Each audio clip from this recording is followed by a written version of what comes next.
గాజాలో శాంతి ఒప్పందం నేపథ్యంలో ఓ కీలక విషయం వెలుగులోకి వచ్చింది.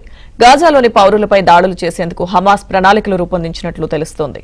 హమాస్ దాడుల ప్రణాళిక గురించి తమ వద్ద విశ్వసనీయ సమాచారం ఉందని అమెరికా విదేశాంగ శాఖ తెలిపింది. ఈ క్రమంలోనే హమాస్కు హెచ్చరికలు చేసింది.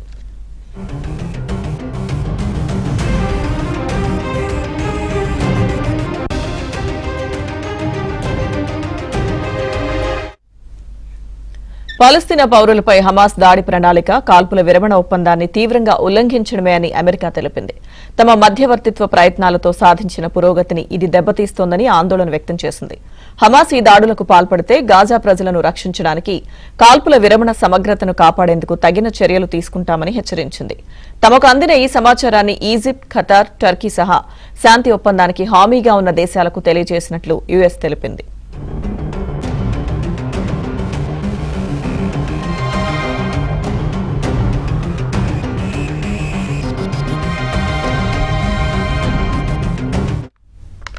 చాలా కాలం యుద్దం తర్వాత కొన్ని రోజుల క్రితమే ఇజ్రాయెల్, హమాస్లు శాంతి ఒప్పందానికి అంగీకరించాయి.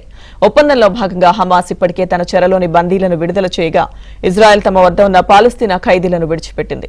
అయితే గాజాలో అంతర్గత రక్తపాతం కొనసాగితే లోపలకు చొరబడి చంపడం మినహా తమకు మరో మార్గం లేదని ఈ సందర్భంగా అమెరికా అధ్యక్షుడు ట్రంప్ హమాస్ను హెచ్చరించారు.